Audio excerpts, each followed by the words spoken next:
अगर आपको law change करना, you don't want by birth citizenship, it's your right, go and change the law, but don't cast aspersions on us, don't try to insult my country, क्योंकि मेरी ना सभ्यता 1 लाख साल पुरानी है और तुम्हारी सभ्यता 250 साल पुरानी है। 1 लाख साल और 250 में कितना फर्क होता है, गणित करने की मुझे जरूरत नहीं, आप गणित कर। अब हमारे एमईए ने उनको जवाब दिया, तगड़ा जवाब दिया, बोला ये इनऑपरेट है, दिस इज नॉट यूज्ड। अगर एमईए का टीम, अगर आप देखो, अगर आपको कहीं वो मिल जाए ना, एमईए का अगर आपको मिल जाता पोस्ट, एमईए के ट्विटर हैंडल पे मिलेगा तो जरा शो कर दीजिए। बोला बहुत अप्रोप्रिएट, ये जरूरत नहीं है, ये बिल्कुल गलत है, और तगड़ी तरह से बोला। पहले जैसा साहब ने कहा हमने रिपोर्ट देखी, but we leave it at that. अभी कुछ जवाब और दिया उन्होंने, अप्रोप्रिएट है और ये अनफॉर्चुनेट है, अनकॉल्ड फॉर है, इसकी कोई जरूरत नहीं थी। मतलब इन्हें हिंदी में अगर हम बोले देसी में, मुंह बंद कर, अपनी ऐसी तैसी करा, ये इनको एमईए ने हमारे बोला है। और ये कहीं ना कहीं देखो, पीपल टू पीपल कांटेक्ट में लोगों के संबंध में ये बड़ी बातें गलत होती, इनको ये सब चीजें बोलने का कोई अधिकार नहीं, इन्हें कोई हक नहीं, ये कोई खुदा ने नहीं बनाया इनको। और हाँ, जब ये गोरे हमें यहाँ लूट के लेके थे, we are contributing to 30 to 40% of the global GDP, उसके बाद भी आज खड़े थर्ड बिगेस्ट इकोनॉमी बनने के कगार में, इतना दम हम में है, ये आप देख लो, किसी और सभ्यता, किसी और संस्कृति में इतना दम नहीं है, ये भी आपको मानना पड़ेगा। तो ये साहब एमईए ने इनको जवाब दिया है। और अब ये बाय द वे, इनके विदेश मंत्रालय के स्पोक्स पर्सन ने उस चिट्ठी के 2 और पेज लगाए, उस पर ऊपर लिखा है कि भाई India is my great friend and I have the greatest of respect for India. उसी चिट्ठी का पार्ट ये भी है, India is my great friend, I have greatest of respect for Indian people. पर नीचे ये भी लेटर है, हेलोल वाला जो सेंटेंस है ये भी है। पर कई बार क्या होना, मीडिया में एक लाइन पकड़ लेते हैं जिसका शायद टीआरपी ज्यादा हो, बाकी की ऊपर की 2 लाइनें इग्नोर कर देते हैं कि उनमें टीआरपी नहीं मिला होगा। तो ये लाइनें अगर आप बोले तो मैं आपको पढ़ के भी सुना देता हूँ। मैं let me read it out for you, I have kept it here, ताकि मैं आपको ये पढ़ के भी सुनाऊं। अगर आप बोले तो मैं लगा भी देता हूँ।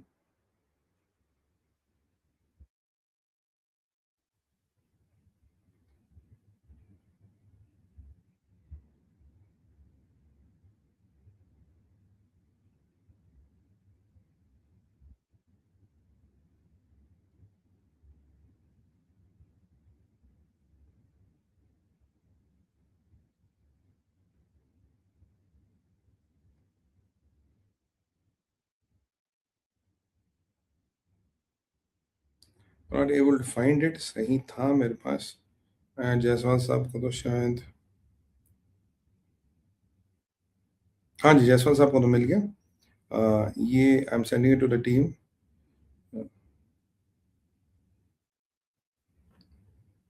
ये टीम, अभी जायसवाल साहब को पोस्ट दिखा दीजिए।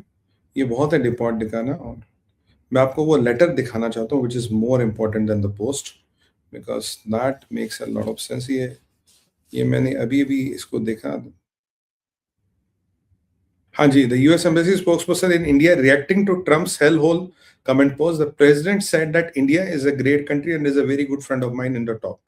ये आपको मैं ये चारों भेज देता हूँ so that you know it adds authenticity to what I am saying. हाँ,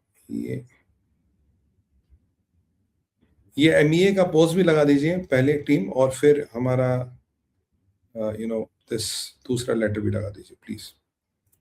ये एमईए का पोस्ट आपके सामने,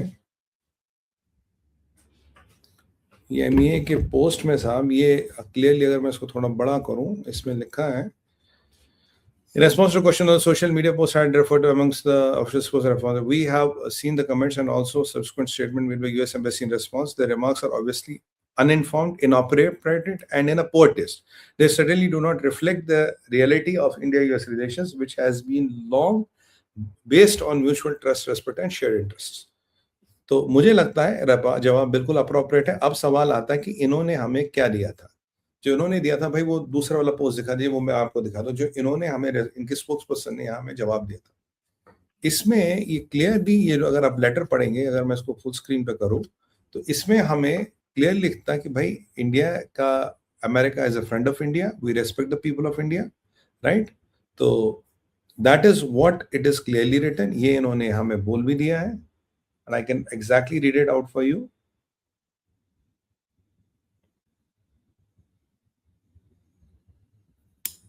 ये मैं आपको पढ़ के बताता हूँ sir.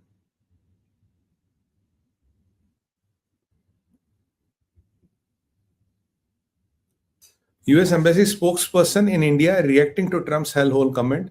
The president has said, India is a great country and a very good friend of mine on the top. इस चिट्ठी में आपको मिल जाएगा। तो ये यहाँ पे मसला, ये जो तो होता है, मैंने कहा इसको थोड़ा डाइसेक्ट करना, थोड़ा सिस्टमेटिकली इसको डाइसेक्ट करेंगे और आपको बताएंगे कि भाई कहानी क्या है। Thank you team, you can out of the screen.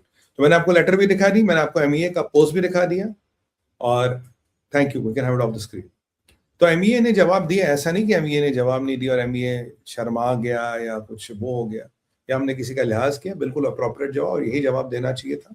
राजनीति और डिप्लोमेसी में हर चीज जरा सोच समझ के करनी पड़ती है। आप कुछ भी कहीं भी कुछ जवाब नहीं, खून तो मेरा भी गोलता, गुस्सा मुझे भी आता, बट वो जो लोग वहां बैठे ना, they have to know how to manage the things very very carefully.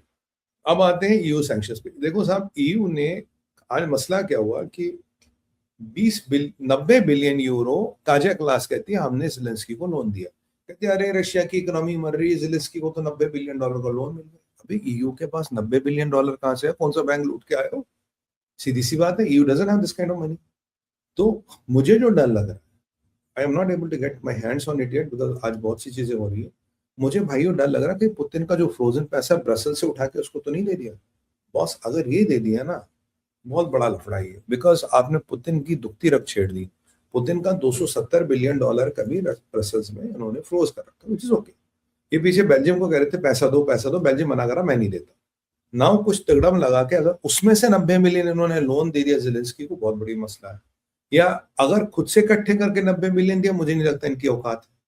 तो पर ये $90 बिलियन आया कहां से? I am still not able to get hands on that.